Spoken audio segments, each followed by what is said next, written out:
Pak Yaya Subiakto kembali mengkritik Presiden Prabowo, termasuk kabinetnya yang kembali bikin ulah.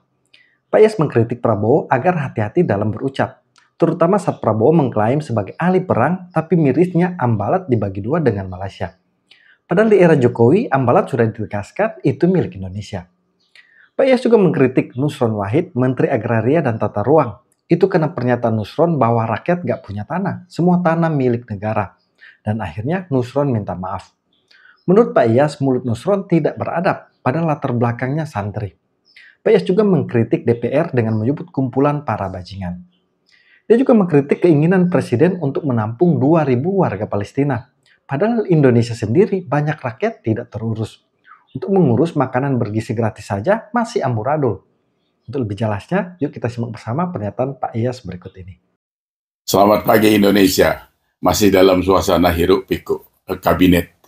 Kita terus diributkan oleh isu-isu sebenarnya tidak menguntungkan. Jadi bisa benar bisa tidak. Jadi saran saya, Presiden harus segera membentuk tim yang solid, membuat IT atau tim yang bisa men-take down hal-hal yang bisa saja sekarang ini dibuat orang memojokkan pemerintah atau membuat onar gitu. Karena dengan hadirnya AI ini kan gampang sekali.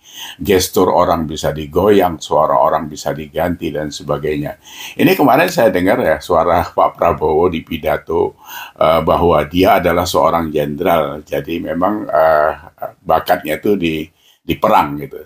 Tapi kalau Bapak jadi presiden, Bapak ngurusnya itu bukan soal perang, ini urusan ekonomi. Urusan kesejahteraan rakyat, urusan ketahanan pangan, dan banyak lagi gitu. Nah, kalau Bapak juga ahli perang, kenapa Ambalat Bapak bagi dua sama Malaysia, kata orang begitu. Jadi lucu-lucu ini Pak, jadi Bapak hati-hati.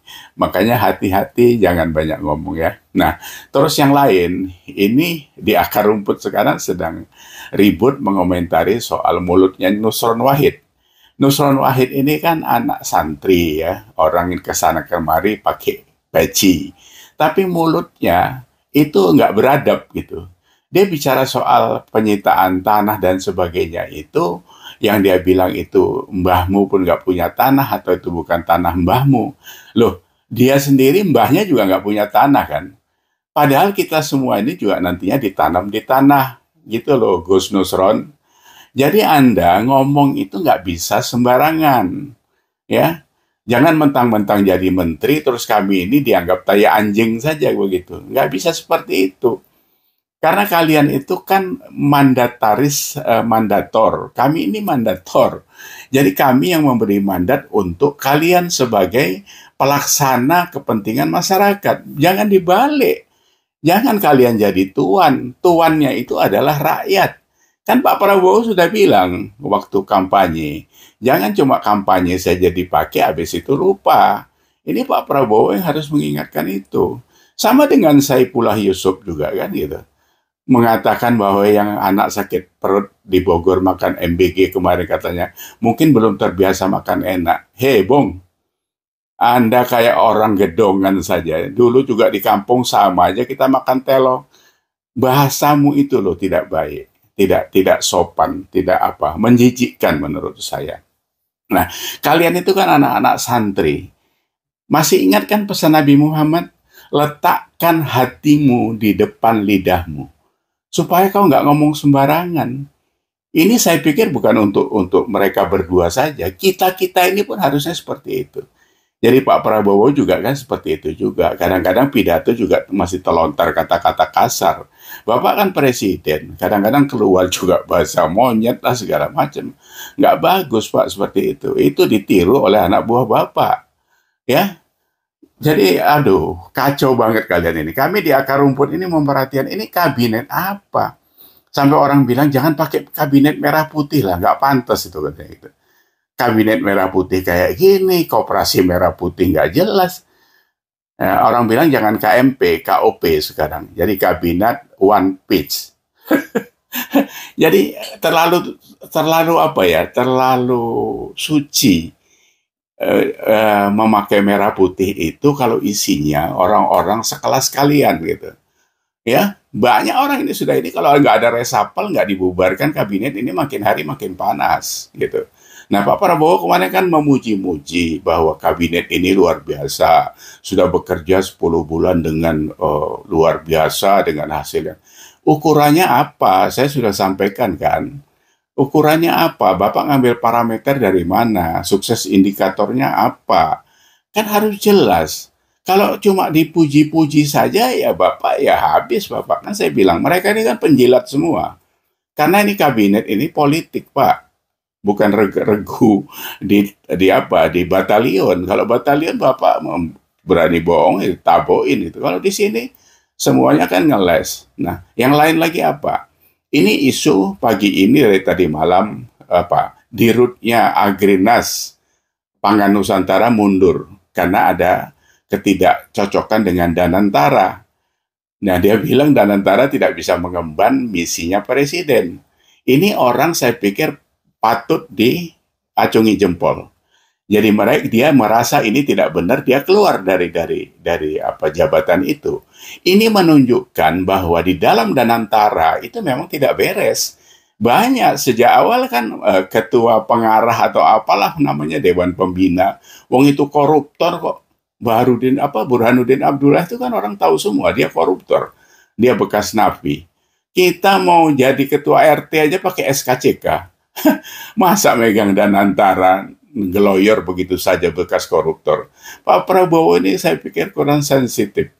Atau yang seperti dibilang Pak Jokowi pada debat 2019 dulu. Di dalam kabinet Bapak meloloskan, bukan kabinet, di dalam calon anggota DPR Bapak meloloskan 4 koruptor di sana gitu. Itu sebenarnya tanda-tanda yang mengatakan bahwa Bapak tidak sensitif. Jadi kalau sekarang kita bicara soal pemberantasan koruptor di tangan Pak Prabowo, kami pesimis. Ya kan? Karena omon-omon saja gitu. Buktinya undang-undang perampasan aset ya tidak ada. Tidak keluar juga sampai sekarang. Pak Yusril kemarin ngomong soal hukuman mati. Percuma, Pak. Percuma, saya bilang. Hukuman mati itu ada di pasal-pasal yang lain, tentang untuk narkoba dan sebagainya. Tapi kalau jaksa dan hakimnya disogok, ya nggak mati-mati. Yang mati rakyat terus gitu kan. Undang-undang perampasan aset itu dicoba dulu. Itu paling efektif. Cuma kita tahu, kalian juga ikut takut. Karena kalian tidak terlepas dari perlakuan haram itu. Apalagi anggota DPR. Wong kemarin loh Komisi 11 kita tahu dapat CSR dari BI dan OJK. Itu nggak bangsat bener itu. Saya katakan itu bangsat beneran itu. Itu makanya orang sekarang teriak DPR itu segera dibubarkan saja begitu. Nggak ada guna-gunanya. Karena 600-700 orang di gedung yang mulia itu isinya bajingan semua gitu. Ini sudah gerem rakyat ini Pak itu. Masa ini akan dibiarkan? Bapak tahu kan kemarin mulutnya Sadewo Bupati Pati itu juga orang Gerindra. Sekarang tanggal 13 nanti itu di demo total itu bisa 200.000 orang. Itu karena apa? Mulutnya sudah kayak sampah seperti itu. Rakyat ini dianggap apa sama dia gitu. Nah ini akan terjadi, bisa merembet kemana-mana. Hati-hati. Hati-hati kita. Karena negara ini sekarang sedang rentan. Karena isu-isu politik, isu-isu sosialnya tidak mendukung sama sekali untuk kepentingan rakyat. Yang ada adalah kepentingan golongan, kepentingan orang politik, kepentingan kalian yang merampok di situ. Nah, jadi kita kemarin ada ngobrol-ngobrol di pengajian bahwa kalau kita bicara soal kafir ya, sekarang itu kafir itu banyak di mayoritas. Ya. Kita tahu siapa mayoritas kan? Kafir itu adalah salah satu yang tidak bisa menahan nafsunya. Jadi hampir 90% orang di DPR itu adalah contoh kafirun. Karena kalian tidak bisa menahan itu. Semua kalian rekayasa untuk kepentingan pribadi. Itu hati-hati kalian, ya. Nah, kalau yang lain-lain saya pikir itu harus sama-sama dipantau. Karena kita sendiri pun dengan ketidaksukaan atau kesukaan atau dukungan kepada pemerintah, tapi negeri ini memang harus dijaga bareng-bareng. Cuma dalam koridor-koridor tertentu itu harus dikasih masukan. Jadi domain mana yang saya selalu kritisi itu. Nah, sama sambungannya lagi. Pak Prabowo dikritik orang sekarang. Mau mengangkut anak Palestina 2.000 orang ke Pulau Balang. Mau diobati dan sebagainya. Kondisinya Pak tidak mendukung. dana kita ini kececeran ke sana sini. MBG saja tidak beres gitu. Jadi jangan gaya-gayaan gitu. Kemanusiaan harus. Hubungan luar negeri Bapak tunjukkan dengan niat yang baik dan sebagainya. Tapi Bapak dalam kancah perpolitikan dunia sudah jauh kalah dengan Pak Jokowi. Ya, negosiasi tarif aja dengan Trump sudah diinjak-injak, gitu kan. Ambalat dengan Malaysia sudah digituin. Kan sekarang banyak berseliweran video Bapak dibandingkan dengan Pak Jokowi. Ya, Pak Jokowi itu yang paling keren itu adalah pada saat disuruh menandatangani perjanjian untuk penjualan raw material nikel lagi itu waktu di Paris ya. Kalau tidak salah saya di G20 tahun berapa itu. Itu dia menolak karena ditinggal pergi, rapatnya bubar. Itu 16 kepala negara, Pak. Bapak ngadepin Trump satu kececeran sudah. Jadi ini Bapak harus hati-hati karena Bapak itu adalah presiden, bukan tukang jual obat gitu kan. Nah, yang lain lagi, Bapak, isu yang lain adalah tentang uang sitaan koruptor itu ribuan triliun itu, videonya ada waktu itu dapat terus diserahkan kemana. Itu kita yang awam itu kan nanya, diterima Bu Sri Mulyani kayak Gubernur BI kayak di rootnya Bank Mandiri kayak ya kita nggak tahu, itu kan harus dibuat videonya saja gampang. Nah kemarin ada selintingan, Bapak hati-hati, sitaan 2,6 juta hektar lahan sawit yang dianggap memakai tanah perhutani atau hutan lindung itu dikasihkan ke siapa? Disita negara, siapa yang kelola? PTP kek, siapa kek? Kemarin sudah ada isu Pak bahwa itu dibagi-bagi lagi. Yang kena sebenarnya isunya sekarang ini TNI. Kasihan sama TNI ini Pak. MBG dikasih ke TNI, semua ke TNI. Orang bilang ini kita mau balik ke Orba lagi nih, kata gitu kan. Jadi sudahlah, karena apa Pak? 42 tahun ditambah Bapak nanti dipegang militer. Nah, bertiga kalian itu kalah sama satu Jokowi yang efektif cuma bekerja 7 tahun. Karena apa? Kenapa 7 tahun? Karena dipotong COVID dan sebagainya itu. Itu menjadi tolok ukur dan menjadi cermin untuk Bapak semuanya bisa berkaca dan melihat siapa kita, siapa Pak Jokowi. Pakai malu dikit gitu, jadi biar enak ngelihatnya ya. Ya, jadi hati-hati Pak, ini masukan semuanya sama Bapak. Walaupun saya sekarang kadarnya mendukung Bapak itu sudah tinggal 50% mungkin. Mungkin sampai akhir tahun sudah selesai nih. Walaupun tidak berpengaruh apa-apa tapi dengan Bapak, tapi banyak orang seperti saya. Di medsos saya itu hampir 700.000 yang berpikiran sama dengan saya. Itu baru satu medsos.